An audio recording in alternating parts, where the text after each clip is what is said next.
quando eu tenho água aqui dentro, eu recorro a esse copo e bebo a água, descendendo minha sede. A água teve uma utilidade, uma função, serviu para mim, não foi? Mas eu sei o que compõe essa água de coco aqui? O que vocês acham? Eu sei? Eu não sei não. Mas eu precisei saber para ela matar minha sede? Não. Eu bebi, ela estava aqui.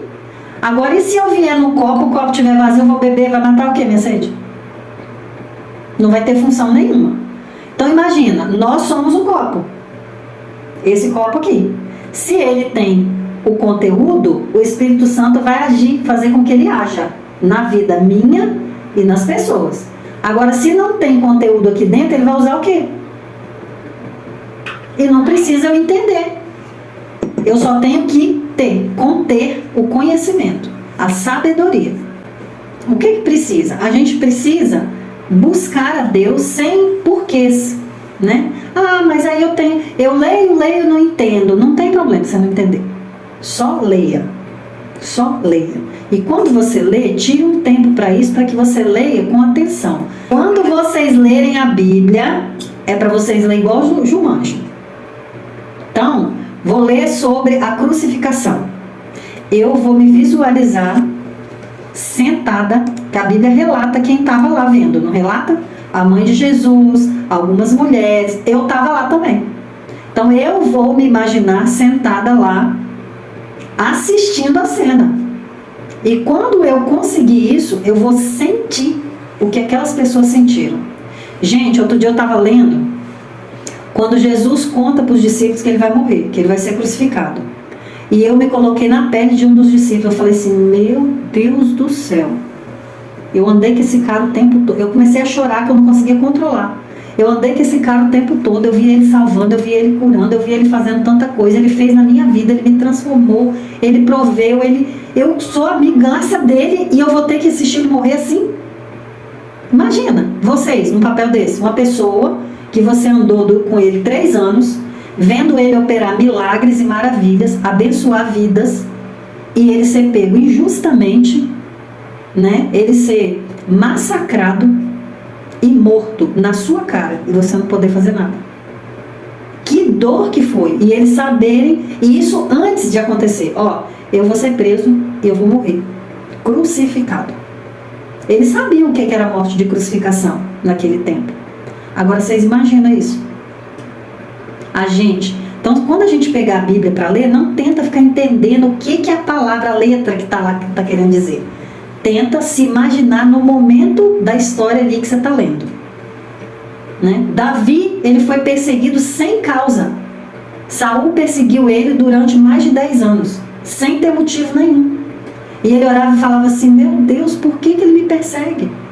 Ele ia até Saul e de longe ele gritava, meu rei, olha o respeito, meu rei, por que você está fazendo isso comigo? Ele não entendia, mas tinha um respeito. Ele é um ungido do Senhor. Né? Então, procurem quando ler a Bíblia, leiam como se vocês estivessem lá na história. E não querendo entender a letra, porque assim fica sem graça mesmo. Nem eu ia gostar de ler esse negócio desse jeito. Tá bom? Hoje nós vamos falar sobre o que é casamento para vocês. Tá? Vocês querem falar? O que é casamento aí para vocês, em uma palavra? Alguns pontos para vocês do casamento. Vocês estão com Bíblia aí? Caderninho anotando Bíblia? Nós vamos falar o que é o casamento em 6 pontos, tá? Então, abre aí Coríntios 7, 27. Esse primeiro tema se chama o casamento, ele é algo vitalício, tá? Todo mundo achou? Sim. Lê alguém aí, por favor. Estás ligado à mulher, não busques separar-te. Estás livre de mulher, não busques mulher. Então, estás ligado à mulher é uma pergunta. Não busque separar-te. Estás livre da mulher? Outra pergunta. Não busque mulher. Então, tem 2 conselhos aqui. Se você se ligou, se você quer ter um companheiro ou companheira, vai lá e busca essa pessoa. Se você Buscou, você vai ficar com ela. Agora, se você não quer ficar com ela, não busca também. Então, vitalício quer dizer a vida toda. Se tem alguém aqui que já casou 2 vezes, que está separado, que está separando, eu não quero que vocês comecem a se julgar, tá? Eu quero aqui mostrar para vocês o entendimento do que é casamento. Para quê? Caso vocês se relacionem novamente, desta vez vocês vão ter consciência do que é, né? E não vão casar perdido, tá bom? Então, meninas, o que eu quero trazer aqui para vocês é um olhar voltado cristão, né? Então, o que ele está falando ali? Se a pessoa não tem um companheiro, você não quer ter um companheiro, ok, tá tudo bem. Mas se você quer e pegou um companheiro, então você vai ter que ficar com ele. Então você tem que pensar muito antes de casar. Por quê? Porque o casamento é vitalício aos olhos de Deus, né? Por mais defeitos, por mais desafios que tenhamos, para Deus isso não é desculpa. Não é. Então, no olhar cristão, não é apenas um contrato, igual a gente vê muito por aí, né? Eles assinam um contrato hoje, amanhã já assina outro, quebra aquele, assina outro, e quebra aquele mais um outro. Não, para Deus não é assim. O casamento não é um contrato para Deus. Para Deus é uma aliança, né? E uma aliança não pode ser quebrada. Mas eu preciso entender isso, ou pelo menos precisaria, antes de casar. Aí eu caso sem entender. Para mim isso não está claro, né? Eu vou lá e caso. Uns casam para se ver livre dos pais, porque a casa dos pais é muito difícil. Outros casos porque foi aquela paixão do primeiro momento. Cada um tem uns casos porque engravidou, outros casos porque, vou ver como é que é. A gente precisa ter essa convicção e passar para as gerações futuras, nossos filhos, as pessoas que passarem por nós, as mulheres mais novas, né? Às vezes as jovens adolescentes da nossa igreja que não tem esse entendimento. Então a gente aprende e transmite, né? A gente não é rio parado, a gente é rio sem represa, a gente solta, aprende e solta. Segundo ponto, segundo ponto, o casamento, ele é monogâmico. Então, o que é monogâmico? Eu preciso ser fiel. Quando eu sou fiel, eu sou leal. Eu sou aquele que conta comigo porque der e vier. Isso é fidelidade, né? Então, a fidelidade é de ambos. E a traição, ela é um desvio de caráter, de conduta. Mas aí todo mundo que trai não tem caráter? Não, não é isso. Mas tem algo que não está claro no caráter dessa pessoa. Isso está relacionado a crenças que ela traz, a coisas que ela viveu, alguns sofrimentos, né, alguns traumas. Então, todos nós passamos por vivências assim. Quem aqui nunca soube de uma traição? E quando eu vivencio essas situações, eu interpreto, cada pessoa interpreta de uma forma. Então, cada um entende e reage de acordo com aquela certeza que ela administrou naquele momento ali. E se não foi acertado, ela traz isso até hoje, do jeito que ela entendeu lá naquele momento, né? Então, nós temos vários defeitos e que nós precisamos ser aperfeiçoados em cada um deles. Então, eu não posso ver que eu falhei e manter. Eu vou falhar, eu estava falando disso na live lá agora, né? Eu não posso ver que eu falhei e manter a falha. Falhar, nós vamos falhar. Só que eu preciso aprender com essa falha. Esse é o segredo do erro. Quando eu erro e corrijo, esse erro ele serve para me sinalizar. Você errou, corrige e faz de novo.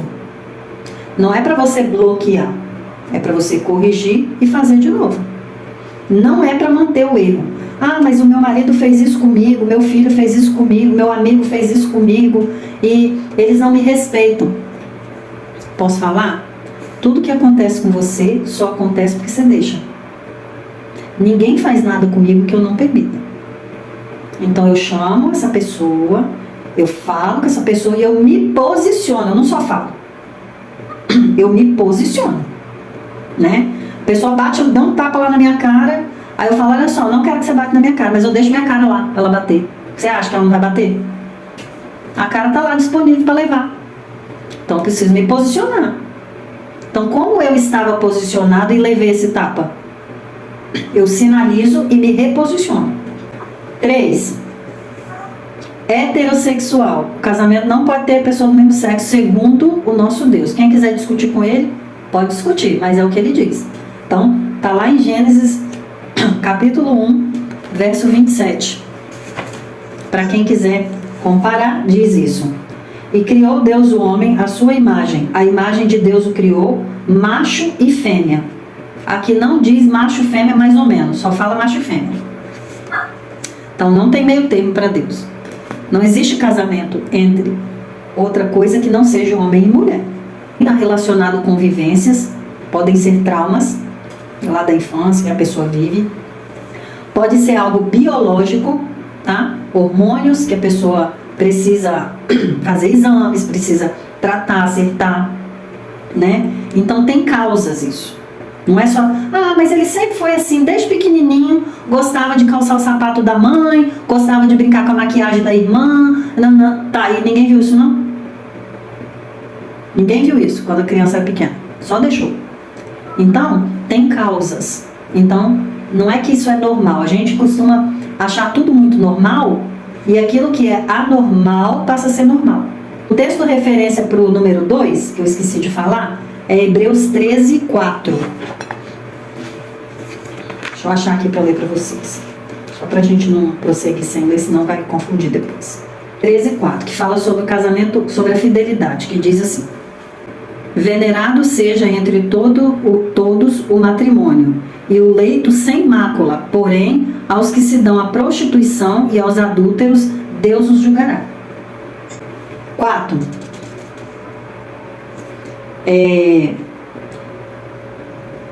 Crescimento do corpo, alma e espírito. Está lá em 1 Tessalonicenses 5:23, capítulo 5, versículo 23. Corpo, alma e espírito. Então, o casal, ele tem que crescer junto nessas 3 áreas. Não adianta um avançar, o outro ficar. Por quê? Até vai.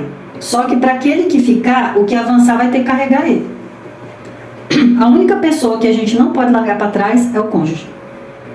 Aos olhos de Deus. Aos olhos de Deus, o nosso cônjuge vai aonde a gente for. Nem que você tenha que carregar ele nas costas. E vai ter hora que vai trocar. Vai ter hora que eles vão carregar a gente. Que a palavra diz que quando um cai, o outro levanta. Então, se eu levantei ele em algum momento, quando eu precisar, ele vai me levantar. Ou ele já fez isso e eu nunca nem percebi. Faz um retrospecto aí. Quantas vezes o seu cônjuge já te ajudou, te apoiou? E você às vezes se esquece disso na hora de uma falha, na hora de uma raiva, né? Então, eu falei que era 6, mas são 5. O primeiro, vitalício, com ele está junto o divino. Porque aquilo que é vitalício é um olhar divino, daquilo que é eterno, né? Eterno não na terra, no olhar divino, no olhar de Deus, as coisas não têm fim, não acabam, igual a nossa vida, né? Aqui a gente acha que vai morrer. Ah, meu Deus, não gosto de falar de morte, que vai morrer. Então, mas morrer não é o fim, é só o começo de uma nova vida. Então, você sai do mundo físico, agora você vai para o mundo espiritual. É como se fosse uma porta a morte. Você passou pela porta, você chegou em outro lugar, né? Então, eu quis trazer esses pontos aqui para vocês, para a questão do casamento ter uma clareza que eu percebo que hoje não tem, né? Então, o casamento, ele é algo que, ao olhar sempre no olhar de Deus, ele é vitalício, é de fato até que a morte o separe, né? Ele é monogâmico, eu preciso ser fiel e o outro precisa ser fiel a mim. Ele é heterossexual, né? Porque tem casais que com certeza vocês já ouviram falar, né, gente? Tem casais que eles querem assistir o cônjuge tendo relação com outras pessoas do mesmo sexo, né? Vocês sabem disso, né? Porque eu escuto isso aqui nas terapias que eu dou. Sim, eu tenho colegas de trabalho lá que eles falam que eles gostam disso, essas coisas também. Se sujeita a esse tipo de coisa. Pois é, né? Só que, sendo cristãos, a gente sabe que isso, aos olhos de Deus, Deus abomina esse tipo de coisa, né? E o crescimento, né? Se um cresce, por exemplo, eu estou cuidando do meu corpo, estou me alimentando, eu estou fazendo atividade, eu estou isso, estou aquilo, estou cuidando do meu corpo. Automaticamente, eu preciso sinalizar para o meu cônjuge que ele também precisa se cuidar. Tá? Não que ele vá fazer. Às vezes ele não vai. Mas a minha parte é sinalize para ele. A parte dele é aceitar ou não. Está tudo bem, porque ele tem livre-arbítrio. Se eu cresço a minha alma fala do meu intelecto, né? Eu gosto de estudar, eu gosto de conhecer pessoas novas, de ter ideias novas, de coisas novas. O meu cônjuge não gosta. Então eu faço o quê? Eu sinalizo para ele. Olha, é bom para você aprender. Quem aprende, literalmente não depende, né? Eu tô aqui, eu sei fazer isso, sei fazer aquilo. Não precisa ser expert no assunto, não precisa. Mas se você tiver uma base, já é muita coisa, né? Então, por exemplo, houve uma época que eu não sabia ligar o computador. Hoje eu sei ligar, eu sei fazer planilha, eu sei mexer com a internet. Mas por que eu sei? Porque eu fui futucar, fui aprender. Foi fácil?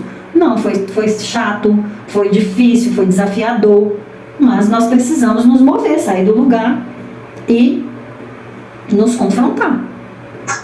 E aí, se eu não tivesse aprendido hoje, eu ia ter que chamar alguém para estar aqui junto comigo, mexendo aqui, abrindo, tira isso aqui, faz isso ali. Igual a Sandra falou ali, ó. Minha filha me ensinou que é aqui, ó, já aprendeu.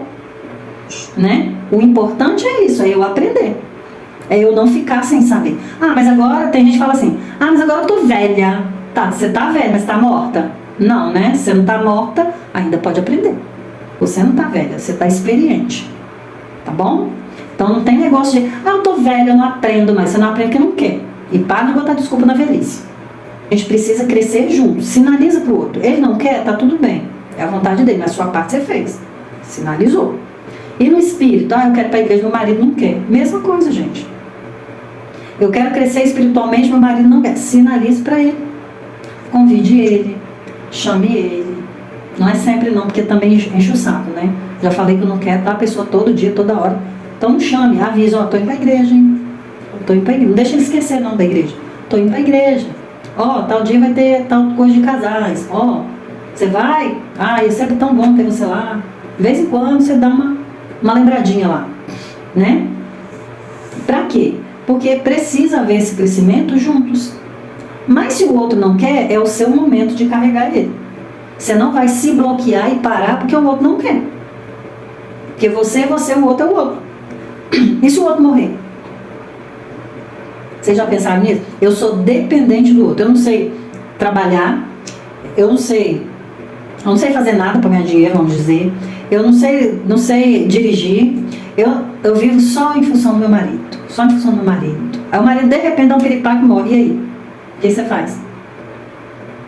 Ou pior, eu já vi pessoas que viveram uma vida inteira para cuidar do marido e dos filhos. Aí o filho cresceu, casou, já até com neto. O que o marido fez? Traiu a pessoa. E não só traiu, foi embora. Porque só traiu, ainda fica a esperança do perdão, não foi embora. E aí? A pessoa que nunca trabalhou, só cuidou de filho de casa, como é que ela ficou? De repente ela teve que se virar. De repente ela se viu sem chão. Porque o marido dava tudo. Fazia tudo. E ela ficava só em casa, cuidando só da casa. Ela poderia ter ficado só em casa cuidando dos filhos? Poderia. Mas isso não impedia ela de aprender outras coisas. Mesmo ela estando dentro de casa. Ela poderia ter feito cursos. Ela poderia ter ajudado pessoas. Ela poderia ter se desenvolvido. E não só ficado parada. Né? E aí ela não ia ser pega tão de surpresa assim. Então, a gente precisa se desenvolver independente do outro. Quantas mulheres eu pego? Eu não vou em tal lugar porque meu marido não vai. Eu não faço tal coisa porque meu marido não faz. Gente, por favor. Você está casada não quer dizer que você virou uma pessoa. Tá? Você virou um em resultado se você deixar. Né? Mas se você, por exemplo, o marido não gosta que você vá à igreja, de ir à igreja, mas você gosta. Então vá você. Você vai trazer bênção para ele e para você. Vai dar bom para os dois. E se você não for, vai dar ruim para os dois. né? Então a gente precisa usar a sabedoria que Deus nos deu, que é: eu sei que eu sou casada, eu devo a essa pessoa respeito, zelo, carinho, amor, mas eu não sou essa pessoa, né? Quando eu casei, eu não gostava de mamão, mas meu marido adorava, então agora eu gosto de mamão. Não, eu continuo não gostando. Por que eu tenho que gostar de mamão? Só porque ele gosta? Eu compro mamão, sirvo a ele com mamão, mas eu não como mamão. Entendem a diferença? Então eu não posso fazer as coisas só porque o outro faz e deixar de fazer porque o outro não faz. Principalmente se essa coisa for trazer benefícios. Eu perco a oportunidade se eu fizer isso. Eu não consigo nada que eu não concorde e que eu fico procurando por quê. Se eu não concordo, eu sou resistente. Então eu fico caçando, mas por que eu tenho que amar quem me odeia? Como assim? Então, lembra do copo? Lembra do que está aqui dentro? Você não precisa entender. É só você fazer. Quando você só faz, sem procurar, quando você procura entender, você sofre. Quando você não procura entender, você só faz. É sofrido? Bem menos. É, mas menos. Quando eu fico caçando, eu fico me autoferindo o tempo todo. Eu alimento minha resistência. O perdão, gente, ele não é algo que é nosso. Não é do ser humano. O perdão é algo divino. É de Deus para nós. Então depois, por exemplo, depois que você sentir que já liberou o perdão, você vai olhar e vai falar: como eu consegui isso? Nós ficamos surpresas como isso acontece. Por quê? Porque não é nosso. Só que enquanto eu fico tentando entender como isso, eu não libero. Porque não é para você entender, é só para aceitar. É só para aceitar, é muito simples. Eu queria trazer um texto aqui para vocês. Se cair o link, eu peço que vocês voltem, que é importante isso aqui, tá? Lá em Gênesis 1, capítulo 1, versículo 21, fala assim: então o Senhor Deus fez cair um sono pesado sobre Adão, e este adormeceu. E tomou uma das costelas e cerrou a carne em seu lugar. 22. E da costela que o Senhor Deus tomou do homem, formou uma mulher e trouxe-a a Adão. Então, o que Deus está mostrando aqui?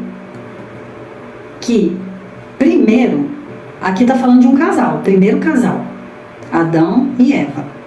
Imaginem-se, nós somos a Eva aqui, e nossos maridos é o Adão. Então, olha o que Deus faz com os nossos maridos hoje. Vamos trazer essa palavra para o hoje. Então, o Senhor Deus fez cair um sono pesado sobre Denilson, meu marido. E este adormeceu. E tomou uma das suas costelas e cerrou a carne em seu lugar. E dessa costela que o Senhor Deus tomou dele, formou eu. Então, vocês imaginam, olha só. O homem, ele não suporta dor igual a gente suporta. Então, a primeira coisa que Deus faz para que eles consigam ver nós nos formarmos é amortizar eles. Então, não tem como.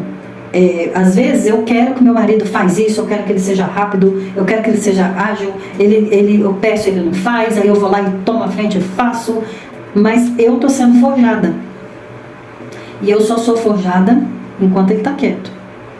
Se ele se levantar com muita rapidez, muito brusco, e for igual a mim, o compasso de crescimento e aperfeiçoamento, eles não têm sincronismo. E o negócio não vai acontecer. O 22. E da costela que o Senhor Deus tomou do homem, formou, fala de um processo. Né? Então é um passo a passo. Imagina Adão acordando, falou que aqui no final do versículo 21, fala que Deus cerrou a carne em seu lugar, né? Ele abriu, tirou a costela e fechou, aí depois ele começou a fazer a mulher. Você imagina se Adão acorda com aquele lado dele aberto, gente? Que desespero que isso ia ser. Então é mais ou menos o que a gente vive tentando fazer com os maridos. Ei, acorda! De vez em quando eles acordam, olham para nós e vê a gente só os cabelos tudo em pé, mal formada, toda mal formada, né? Quando é que a gente está mal formada? Olha as queixas que eu escuto aqui. Ó, quando eu chego em casa, minha vontade não é nem de ir para casa. Porque eu chego em casa só para ouvir mulher reclamar e cobrar. Então, vocês acham que uma mulher dessa está formada a ponto de ter um marido, uma casa, filhos e tudo, gente? Às vezes a gente está num processo e a gente quer que o marido está lá na frente. Olha, você tem que estar formado. Eu ainda estou sendo processada. Eu exijo algo grande do outro, sendo que eu não estou nem na metade do caminho. Eu quero que o outro seja bom. Você tem que ser... Ó, você tem que ter doutorado para ficar comigo, porque eu sou boa demais, gente. Eu sou... Nossa! Eu sou... Então, cara, eu sou a cara. Né? Você não. Você, ó, você precisa melhorar muito. Sabe qual é o nome disso, gente? Vocês sabem qual? Fala aí o nome disso, gente. Soberba. Eu sou ótima. Pra você não. Você tem muita coisa pra melhorar. Eu nem tenho defeito, só você que tem. Sabe o que eu lembrei aqui agora nessa frase? Não tem quando vai orar o fariseu e o publicano? Um fala assim, oh meu Deus, tem misericórdia de mim, eu sou ruim mesmo, não presto não vale nada. Aí o outro fala assim, ah, Deus Todo-Poderoso, eu sou grandioso, eu sou aquele que faz toda a sua vontade. De quem Deus ouviu a oração? Vocês já pensaram, marido de vocês, orando a respeito de vocês? Senhor, que casamento é esse? Eu não estou aguentando não, a luta está muito grande. E o pior, a gente fala tanto que eles erram, que a gente acaba convencendo que só eles estão errados, a gente não. Eu não estou falando aqui, gente, de erros pontuais não, tá? Estou falando no todo, né? Porque erros pontuais, eles existem, são fatos. Eles acontecem mesmo. Só que eu não posso me prender só aos erros pontuais. Eu tenho que olhar todo o todo. Eu funciono em um processo. Ele funciona em outro processo. Mas olha o que eu quero fazer. Eu quero pegar ele do processo dele e jogar no meu. E eu quero que esse negócio dê certo. Mas não vai dar certo. Ou eu quero inverter, eu quero entrar no processo dele. Então, gente, nós precisamos entender que o que eu faço, eu também cometo falhas, né? Podem ser diferentes do outro, podem ser, mas eu cometo. Eu não sou perfeita, né? E diante das falhas que eu cometo, o outro sofre a consequência da minha falha também. Só que pode ser que a percepção que ele tem dessas falhas que eu cometo seja bem menor do que a percepção que eu tenho das que ele comete. Então, eu preciso aprender, sair desse monte aqui que eu acabei de mostrar para vocês. Eu não posso estar dentro. Eu tenho que os problemas estão bem aqui. Os problemas estão aqui. Eu estou bem aqui no meio. Ó. Eu tenho que subir e olhar aqui de cima. Quando eu olho aqui de cima, eu vejo tudo que está ao redor. Quando eu fico aqui, eu só vejo os problemas. Quando eu tenho a percepção de tudo ao redor, eu vou ver coisas boas e ruins. Pontos positivos e negativos. Se eu só olho o problema, eu só vou ver problema. Se meu olhar é negativo, lembra da aula passada? Eu só vou atrair o negativo. Então eu preciso olhar o todo e fazer a escolha. Eu escolho ter o foco naquilo que é ruim, ou eu escolho ressignificar e ficar com o que é bom. Se eu escolho ficar com o que é bom, lembrem sempre, não quer dizer que é para eu ficar com a cara lá para levar outro. Eu escolho o que é bom e me reposiciono. Entendem como que é isso? Ó, vou dar um exemplo aqui de casa. Aqui em casa a gente não se estranha muito não. A gente treinou bastante, né? Então a gente se estranha pouco. A gente discorda pouco da sua... Vira e mexe tem, né? Mas a gente discorda pouco. Aqui em casa não tem xingamento, não tem negócio de xingar um com o outro, não existe, né? Mas qualquer coisinha que sai fora, eu já falo bem assim. Eu não brigo, não fico de mal, nada, só falo isso. Não gostei do que você fez. Se fizer de novo, eu aprendo. E aí eu faço também. Acabou a conversa. Por quê? Porque nós precisamos nos posicionarmos. Sinaliza pro outro que você não gostou. Por quê? Porque ele não tem bola de cristal. Ah, tá na cara. Ele não tá vendo minha cara feia? Tá na sua cara, não tá na dele. O homem não entende igual a gente. Então você tem que falar claramente. Olha só, vamos... eu não gosto de conversar, só lamento que você não gosta. Eu também não estou gostando de ter essa conversa com você não, mas ela é necessária e vai ter que ter. Porque nós não somos criança não, a gente é adulto. Então faça favor, senta aqui e vamos conversar. Mas aí a gente vai brigar. Não, vai brigar se você quiser brigar. Não estou chamando para brigar, estou chamando para conversar. Então adultos não brigam, adultos conversam. Né? E bicho se pega no tapa. Né? Então, na nossa casa não tem crianças casadas e nem bicho. É pessoas adultas. Então, o que eu preciso? Eu preciso conhecer o meu companheiro até para eu chamar ele para conversa. Às vezes ele é daquele que você precisa amaciar ele para conversar, senão ele não vai conversar. Então, você amacia ele. Cada um tem um jeito, gente. Contanto que dê certo com o casal. Não existe um protocolo, olha só, funciona desse jeito. Não. Cada casal tem o seu jeito e eu preciso descobrir o jeito do meu companheiro. Como que ele funciona? O meu aqui de casa, ele funciona mais na mensagem do que no falado. Então é escrito, vai na escrita. Cada um funciona de um jeito. Então, gente, descubra como funciona o seu cônjuge. Mas não deixe de sinalizar para ele aquilo que ele está fazendo que te fragiliza, que te desagrada, que te desrespeita, que te aborrece. Porque para você pode estar muito claro, mas para ele não está. Ou se tá e ele tá fingindo de besta, quando você falar, não tem mais como ele esconder. Não tem.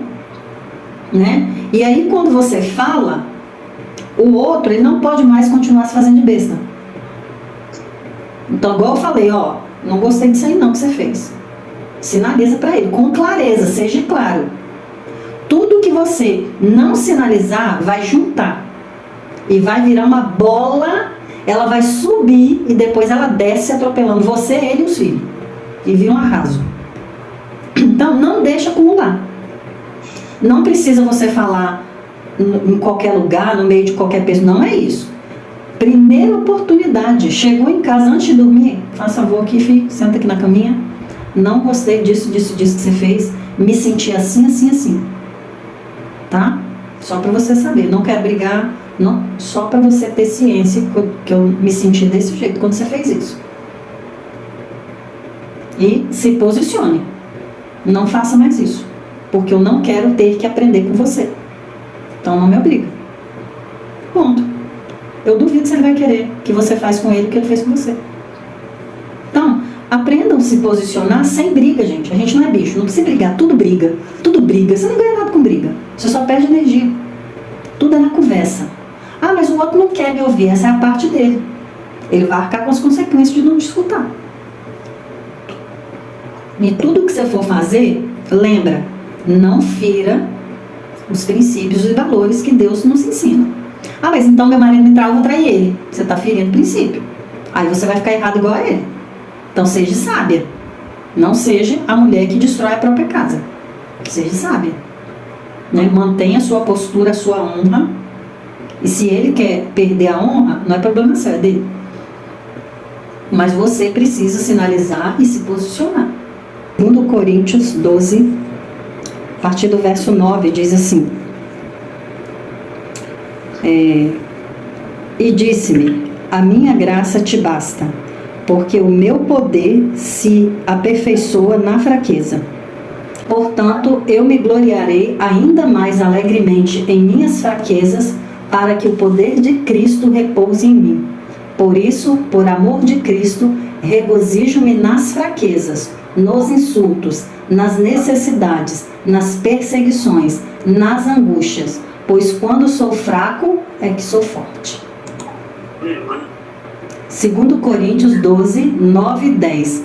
Deus não quer a gente forte, tanto que ele falou, né? É na fraqueza que eu sou aperfeiçoado em você. Então, a gente não precisa ter vergonha de ser fraco. Quando sou fraco, é que eu sou forte. Porque quando eu estou fraco, é que eu permito que ele se manifeste através de mim.